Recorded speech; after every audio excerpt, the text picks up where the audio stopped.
noite a todos. Isso aqui talvez amanhã eu possa não estar aqui, mas se hoje estou, né, a gente vai apresentar o melhor de nós. Aqui está o nosso grupo aqui nosso grupo composto de Warley, Gabriel Correia, Matheus, Lucas da Silva e o Rafael. Hoje a gente vai falar acerca do nível.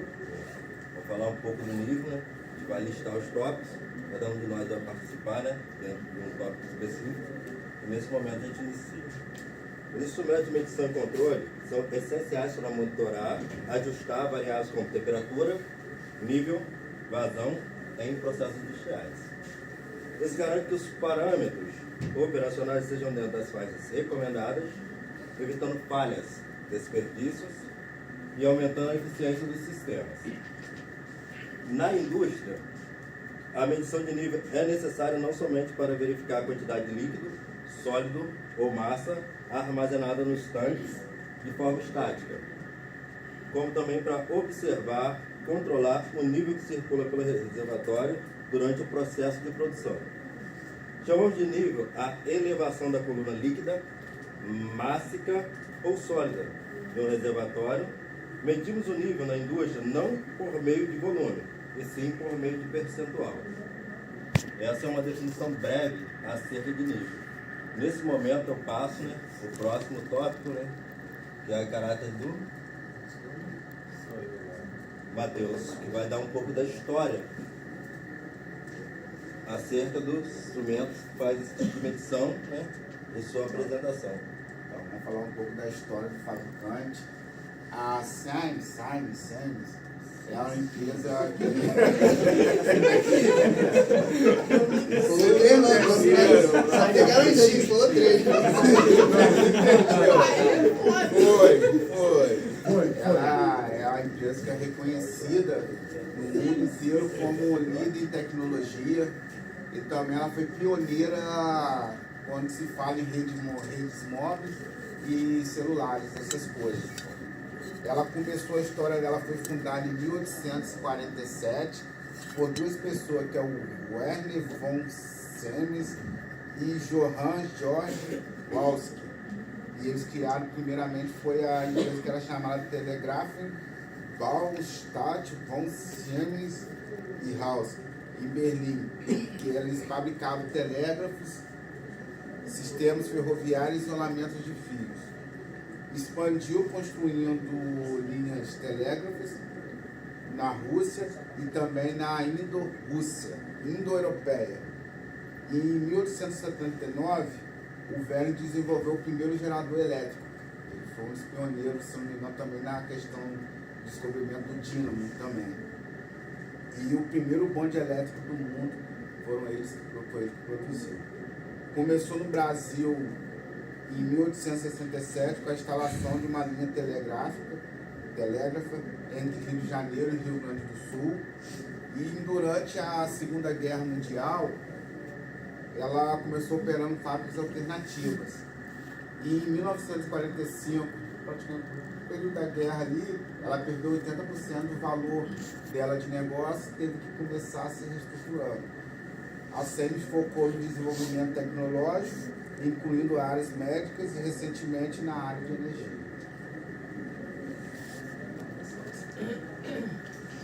Pessoal, a gente trouxe dois modelos aqui de instrumentos de medição de nível fabricados por essa grande e renomada empresa. Esses dois instrumentos possuem métodos de medição diferentes. O primeiro deles, o Citrans Probe LU240, é um sensor ultrassônico. Então ele não tem um contato direto com o material que vai ser medido, tá? Ele é aplicável em grande gama de materiais, principalmente aqueles que podem ser problemáticos em um contato direto, como materiais corrosivos ou que trabalham a altas temperaturas. O segundo instrumento é o Citrans LH100, ele é um sensor hidrostático, então ele vai usar a pressão hidrostática a qual ele é submetido para fazer a medição desse nível, e também levando em consideração a densidade daquele material. Princípio de funcionamento. No caso do sensor ultrassônico, ele é fundamentado na reflexão de ondas sonoras de alta frequência. Então ele usa o efeito piezoelétrico. Para quem não sabe, o efeito piezoelétrico é a característica de certos materiais como o cristal e a cerâmica, de gerarem uma carga elétrica em resposta a uma pressão mecânica aplicada. E o inverso também ocorre. Esses materiais se deformam mecanicamente quando submetidos a um campo elétrico, que é exatamente o que acontece nesse instrumento.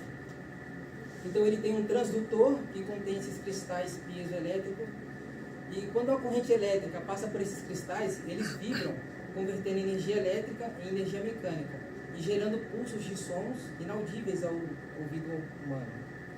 Agora, por que ele é inaudível? Bom, o termo ultrassônico ele é empregado para toda frequência sonora que está acima do limite máximo captado pelos nossos ouvidos. É interessante a gente entender o conceito de onda, de frequência, porque isso faz parte do nosso dia a dia. Principalmente em casa,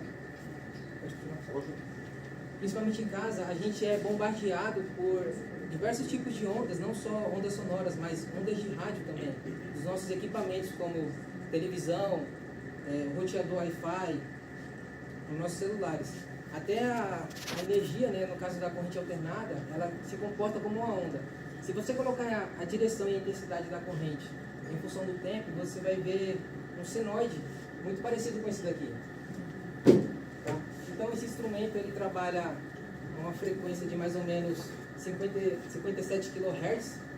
Lembrando que o limite dos ouvidos humanos é 20 kHz. Tá? Então essa onda ela vai ser emitida, e a partir daí vai ser calculado o tempo de trânsito dessa onda. Então ela vai ser emitida, ela vai viajar até o momento que ela vai tocar a superfície do material que vai ser medido, seja líquido ou sólido. Essa onda vai ser refletida e o instrumento vai captar a reflexão dessa onda.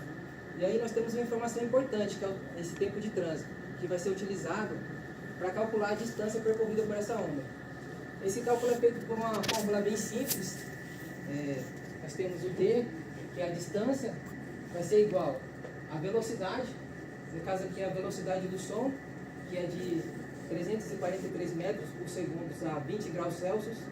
Percebam que a temperatura influencia na velocidade do som, tanto é que esse instrumento ele possui um sensor de temperatura integrado, que vai fazer automaticamente uma compensação da variação da velocidade do som, que é causada pela mudança de temperatura do ar. Então essa velocidade vai ser multiplicada pelo tempo de trânsito da onda, dividido por 2.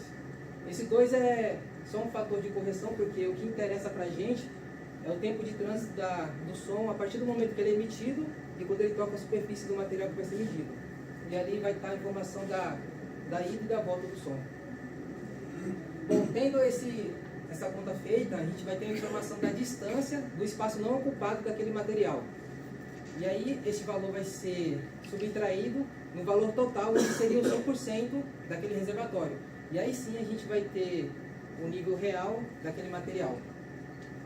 Esse dispositivo ele é alimentado por uma corrente contínua a uma tensão de 24 volts e possui um range aí que varia entre 4 e 20 mA, onde o 4 seria o 0% e o 20 mA seria o 100%.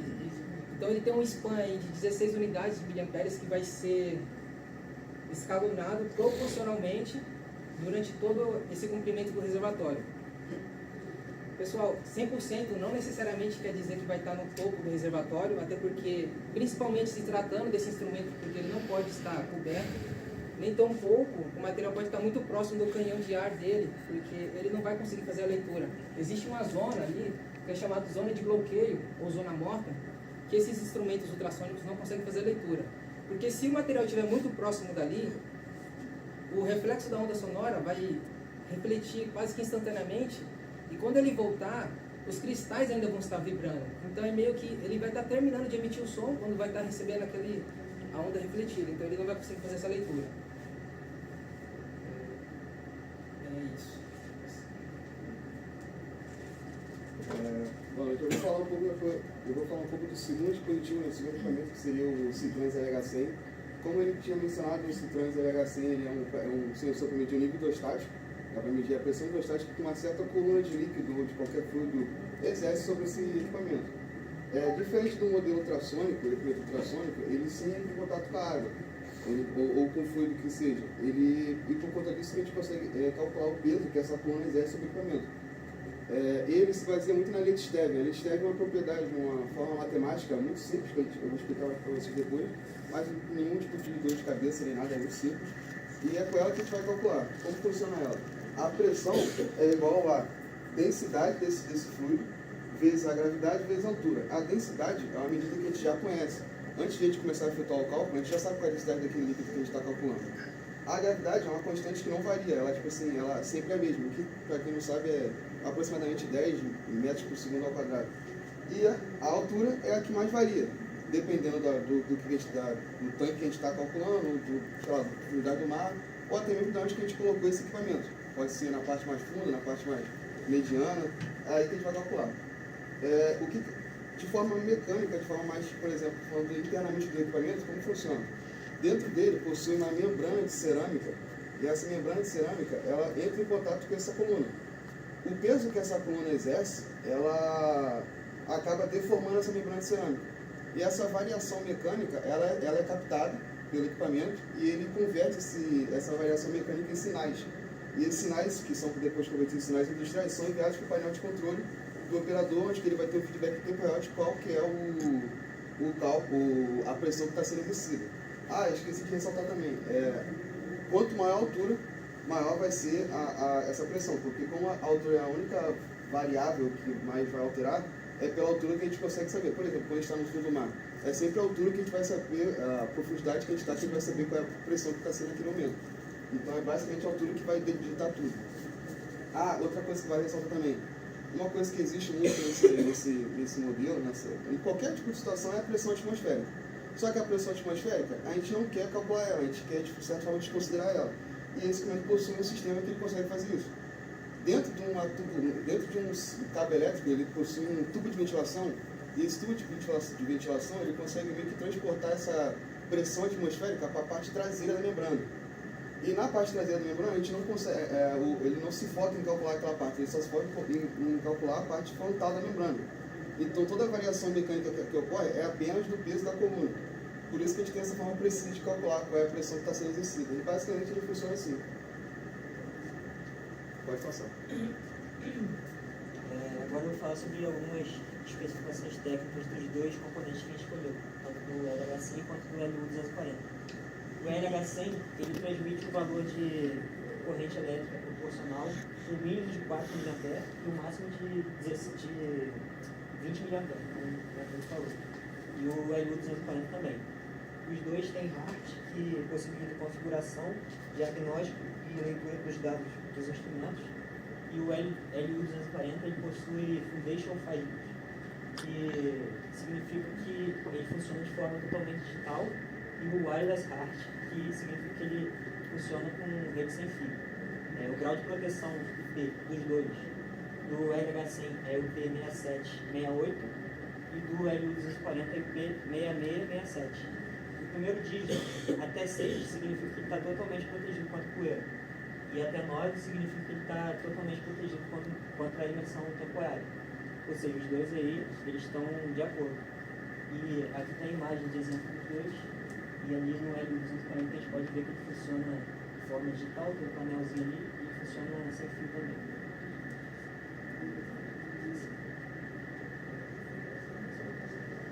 Essa aqui é uma de nossas referências, né, que a gente fez a pesquisa do próprio site da Siemens.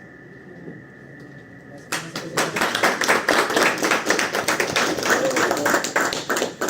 Eu posso fazer uma pergunta?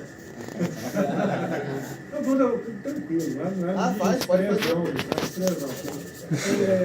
Durante a pesquisa de vocês, os dois equipamentos são super modernos. Vocês podem perceber isso. Os equipamentos de linha estão topo de linha. Isso. Tem algum material que vocês viram que não é muito legal usar os dois? Uma coisa diversa assim? Que não usa muito esses equipamentos, que é melhor usar outro tipo de equipamento? Tipo fluido, o senhor fala? Um tipo fluido, outra coisa qualquer, não sei.